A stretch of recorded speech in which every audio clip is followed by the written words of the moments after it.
Communist र उदारवादी राजनीतिक विचारधाराको प्रभावमा रहेका पार्टीहरूको नेतृत्वमा भएको जनताको लामो र बलिदानपूर्ण सङ्घर्षपछि नेपाल आफ्नै विशिष्टता भएको गणतन्त्रात्मक लोकतान्त्रिक व्यवस्थामा प्रवेश गरेको हो। यसले अधिकार सम्पन्न स्थानीय तह र प्रदेश सरकार सहितको सङ्घीय प्रणाली अपनाएको छ। आधारभूत रूपमा पुँजीवादी अर्थव्यवस्था र त्यसलाई बल पुर्याउने उदारवादी राज्य प्रणाली अँगालेको छ। अर्थतन्त्रमा सामन्तवादको वर्चस्व समाप्त भएको छ। यससँगै नेपालका कम्युनिस्टहरूले भन्दै आएको पुँजीवादी जनवादी क्रान्तिको चरण पनि पुरा भएको छ। यो राजनीतिक परिवर्तन या क्रान्तिको प्रक्रियामा नेपालका कम्युनिस्टहरू र वामपन्थीहरूले 2046 सालसम्म सहयोगी भूमिका खेलेका थिए। 62-63 आन्दोलनमा आइपुग्दा नेतृत्वदायी भूमिका खेले। यो उदारवादी लोकतन्त्र आफैमा गन्तव्य होइन है। वामपन्थी राजनीतिका शास्त्रीय मान्यताका दृष्टिकोणले समाजको क्रान्तिकारी रूपान्तरण र विभेदरहित समृद्धिको दिशातिर लाने अन्ततः समाजवादतिर सङ्क्रमण गर्ने एउटा माध्यम हो हामीले भन्दै आएका छौँ। समाजमा विद्यमान वर्गहरूका बिचको सङ्घर्ष र प्रतिस्पर्धामा कसले श्रेष्ठता हासिल गर्छ, कसले राज्य सत्तामा नियन्त्रण स्थापित गर्छ र कसका पक्षमा काम गर्छ भन्ने कुराले हाम्रो समाजको गन्तव्य निर्धारण गर्ने हो। यदि समाजवादलाई गन्तव्य मान्ने हो भने मार्क्सवादी तथा वामपन्थी राजनीतिक विचारधाराले अन्य राजनीतिक विचारधारालाई प्रतिस्पर्धामा पछि नगरी सम्भवै हुँदैन। त्यसका लागि सङ्गठन र श्रमजीवी वर्गका आन्दोलनको साथ र सक्रिय सहभागिता अनिवार्य शर्त हुनुपर्छ। राजनीतिमा आम श्रमजीवी वर्गको जीवन्त सहभागिता बिना अहिलेको व्यवस्थालाई अनुत्पादक पुँजीको नियन्त्रण गरिबसेको क्रोनी र रेन्ट सिकर पुँजीपतिहरूसँग साँठगाँठ भएको राजनीतिक नेतृत्व र नोकरशाही बाटो खोज्नु र प्रगतिशील पुँजीवादको बाटोमा जानु पनि त सम्भव हुँदैन। 62-63 जनआन्दोलन, त्यसअघिको माओवादी जनयुद्ध तथा त्यसपछिका मधेस आन्दोलनहरू समेत विभिन्न जाति, समुदाय, भाषा, धर्म र लिङ्गका जनताका आन्दोलनको बलमा हामीले गणतन्त्र प्राप्त गरेका हौँ। राज्यको पुनर्संरचना गर्यौँ र परम्परागत उदारवादी प्रणालीमै सुधार गरेर बढी समावेशी र समानुपातिक प्रतिनिधित्व हुने खालको उन्नत लोकतन्त्रको व्यवस्थातिर जाने फैसला गर्यौँ। यस्तो व्यवस्था वर्गीय दृष्टिले श्रमजीवी वर्ग र पुँजीपति वर्गका बिचको सङ्घर्ष र एकताबाट प्राप्त भएको थियो। एक कालखण्डमा शक्ति आर्जन गरेको माओवादी आन्दोलन सहित अन्य वामपन्थी पार्टीसँग जोडिएको र स्वतस्फूर्त रूपमा सङ्घर्षमा होमिएको श्रमजीवी वर्ग र समाजको सदियौँदेखि विरोधमा परेको तबकाको दबावले सत्तारूढ वर्ग उदार राजनीतिक धारा सम्झौतामा जान बाध्य भएपछि राज्य प्रणालीलाई प्रणालीगत हिसाबले बढी जनमुखी बनाउने अवसर मिलेको थियो। जनयुद्धबाट शक्ति आर्जन गरेको नेकपा माओवादी 64को निर्वाचनमा सबैभन्दा ठुलो राजनीतिक दलका रूपमा उदायो। माओवादीको नेतृत्वमा एमाले सहित पहिचानवादी शक्तिहरूको संयुक्त सरकार पनि बन्यो। जनआन्दोलन र जनयुद्धका जनादेशका आधारमा वामपन्थीहरूकै नेतृत्वमा समाज र अर्थतन्त्रको क्रान्तिकारी रूपान्तरण गर्ने उपयुक्त समय आएको थियो त्यति बेला। तर नेकपा एमाले र नेकपा माओवादीका बीच एकअर्कालाई कमजोर बनाउने खेल आरम्भ भयो। कार्यनीतिगत मतभेदहरू थिए, तिनलाई बढाइयो। माओवादी आफै सुधारवाद र हठात क्रान्तिको कुन बाटो लाग्ने भन्ने अन्तर्विरोधमा नराम्ररी खस्न पुगेर अन्ततः विभाजित भयो। पहिचानवादी र मार्क्सवादीका बीच त्यस्तै मतभेद भयो। सम्भावित जनवादी सुधारका विपक्षमा देशभित्र र बाहिरको बुर्जुवा शक्ति एकजुट भयो। वर्चस्वशाली परम्परागत सत्ता सम्भ्रान्तहरू जनवादी सुधारका सबै सम्भावना रोक्न एकजुट भए। कम्युनिस्ट र काङ्ग्रेसका बीच देशभित्रको प्रगतिशील शक्ति र साम्राज्यवादी शक्तिका बीच भएको शक्ति सङ्घर्षमा कम्युनिस्टहरू विभाजित भएर उपस्थित हुँदा या श्रमजीवी वर्गको सङ्घर्षको प्रतिनिधित्व कम्युनिस्टहरूले सही ढङ्गले गर्न नसक्दा माओवादीहरूले बुर्जुवा वर्गको दबाव झेल्ने नैतिक शक्ति गुमाउँदै जाँदा पुँजीवादी जनवादले आफ्नो चरित्र अनुरूप नै बुर्जुवा वर्गको सेवा गर्ने गरी संविधान जारी भइसकेपछि कम्युनिस्टहरू या वामपन्थीहरूले राज्यका नीतिहरूमा हस्तक्षेप गरेर शिक्षा, स्वास्थ्य, रोजगारीका क्षेत्रमा आम मानिसहरूको पहुँच बढाउन रूपान्तरणकारी योजना, जन सुधार या क्रान्तिकारी नीतिहरू लिनुपर्छ। नेपाल अलग थलग इकाइ होइन है, यो विश्व पुँजीवादी प्रणालीकै एउटा हिस्सा हो। कतै न कतै विश्व पुँजीवादको सेपबाट निस्केर राष्ट्रिय चरित्र भएको तर विश्व पुँजीवादसँग सहकार्य गरिरहेको पुँजीवादी विकासको बाटो नलिई नेपालले आमूल परिवर्तन गर्न सक्दैन। यस्तो बाटो लिन खोज्दा नेपालले विश्व पुँजीवादका अनेक दबावसँग निर्णायक सङ्घर्ष गर्नुपर्ने हुन सक्थ्यो। त्यसो गरेर मात्रै उत्पादन र रोजगारमुखी पुँजीवादी विकासतिर जान सम्भव हुन्थ्यो। समाजवादमै जानका लागि पनि पुँजीवादको विकास या निजी क्षेत्रको भूमिका आवश्यक छ भन्ने विषयमा कम्युनिस्टहरूमा पनि कुनै संशय र दुविधा थिएन। तर पनि खासमा नेकपा एमाले र माओवादीको नेतृत्वमा बनेका सरकारहरूले यस्ता क्षेत्रमा हस्तक्षेपकारी नीति लिन नसक्दा नेपालमा सार्वजनिक हितलाई अनदेखा गर्ने र सीमित आसेपासे पुँजीपति वर्गलाई पोस्ने नवउदारवादी अर्थनीतिले निरन्तरता पायो। 74 को निर्वाचनमा वामपन्थीहरूलाई प्राप्त जनमत र समर्थनको सही उपयोग गर्न सकिएन।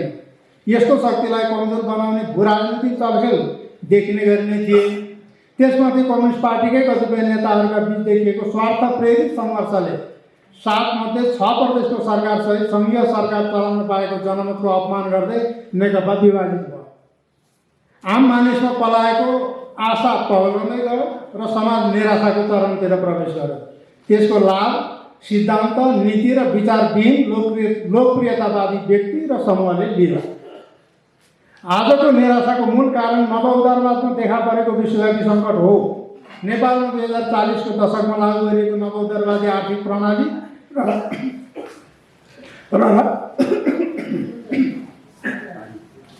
राजनीतिक नेतृत्वले लिएको भ्रष्टाचार, मैत्री तथा कुशासनका कारण पनि स्वतन्त्र राष्ट्रिय अर्थतन्त्र, उत्पादनमूलक उद्योगको विकास र रोजगारीको सिर्जना तथा त्यसका आधारमा राष्ट्रिय पुँजीको निरन्तर पुनरुत्पादन हुने वातावरण बनेन। त्यही बेला विश्वका उदीयमान बजारमा श्रमको पलायन तीव्र भयो। त्यसपछि त झन् रेमिटेन्स, आयात र उपभोग आधारित अर्थ प्रणालीले औद्योगिकरणका सम्भावनालाई पर धकेल्दै लग्यो। यसो हुनुमा मूलतः राज्यका नीति र नेतृत्व जिम्मेवार छन्।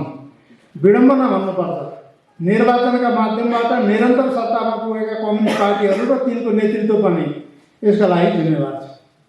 किनभने 2065 यता मात्र नेपालका 5 जना कम्युनिस्ट नेताहरूले कम्तीमा 12 वर्ष सरकारको नेतृत्व गरेका छन्। सत्ताले आम श्रमजीवी वर्ग, अनौपचारिक क्षेत्रमा काम गर्नेहरू, साना किसान र कृषि श्रमिकहरू, साना पसल गरेर जीविका चलाउनेहरू, मध्यम किसानहरू, सुदूरवर्ती इलाकामा बसोबास गर्नेहरू, उत्पीडित जाति र क्षेत्रका जनताको जीवनमा परिवर्तन ल्याउने ठोस काम भएन। सम्पत्तिको केन्द्रीकरण बढ्दै जाने, राज्यको संरक्षणबाट पोष पाएका सीमित व्यापारीहरू मोटाउने, राजनीति र नोकरशाही संयन्त्रको माथिल्लो तहमा हुने सीमित पङ्क्ति उकासिने तर आम जनता दुब्लाउने अवस्था हिजोको जस्तै निरन्तर रह्यो। कम्युनिस्टहरूकै नेतृत्वमा पुँजीवादको विकास गरेर रोजगारीको सिर्जना, प्रगतिशील कर प्रणाली मार्फत आएको पुनर्वितरण र सबै नागरिकलाई रोजगारी, शिक्षा, स्वास्थ्य सेवाको सरल र सहज पहुँच स्थापना गर्नेतिर परिणाम देखिने गरी प्रयास किन हुन सकेन भन्ने प्रश्न अहिले जोडले उठिरह्यो। यसबीचमा संविधानले परिकल्पना गरे अनुरूपका 3 तहका सरकारलाई पूर्ण संवैधानिक अधिकारसहित सक्रिय बनाउन केन्द्रीय सरकार बाधक रह्यो। सीमित स्वार्थ समूहका हितहरूको पक्षमा राजनीतिक नेतृत्व झुक्दै जाँदा सङ्घीयतालाई प्रभावकारी रूपमा कार्यान्वयन हुन दिइएन। विश्वविद्यालय र विद्यालय शिक्षा कमजोर बनाउँदै लगियो।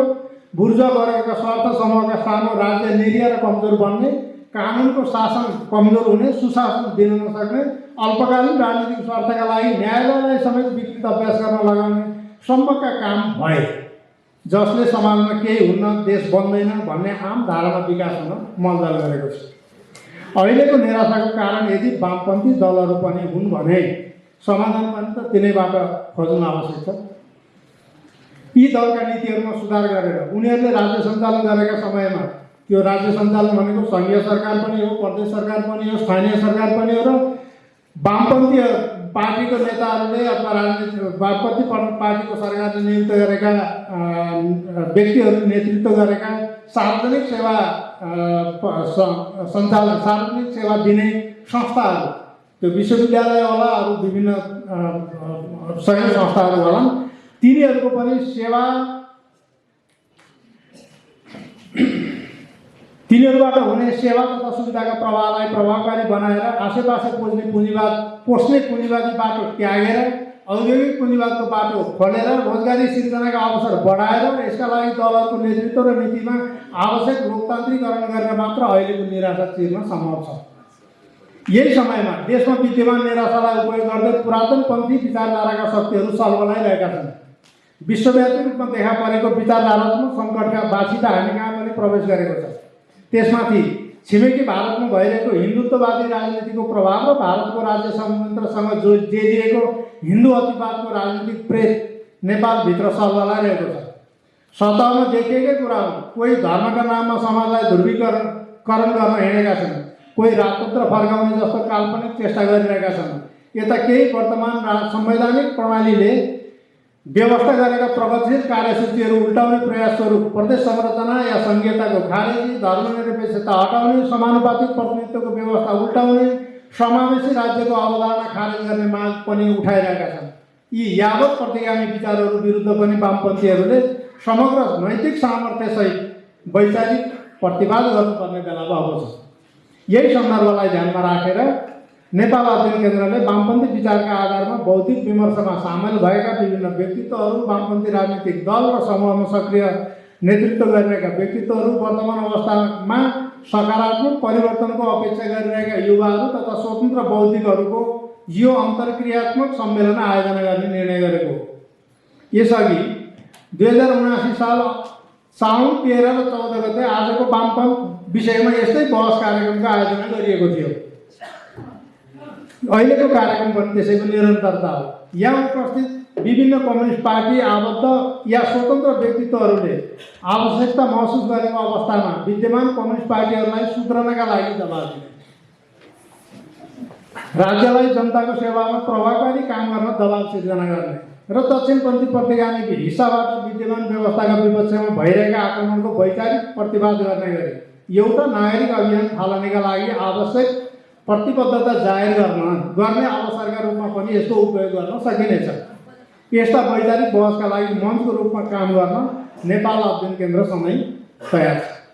तपाईँहरूको सक्रिय सहभागिताबाट विद्यमान अर्थ राजनीतिक सङ्कटको चरित्र, यसका कारणहरूको समीक्षा, खुला र रचनात्मक आलोचना, विवेचना र संश्लेषणका आधारमा समाजलाई सकारात्मक सन्देश प्रभावित गर्न, खास गरी वामपन्थी भनिने दल र नागरिक समाजले निर्वाह गर्नुपर्ने भूमिकाका सवालमा केही निष्कर्षहरू निकाल्न सम्मेलन सफल हुनेमा अध्ययन केन्द्र विश्वस्त छ।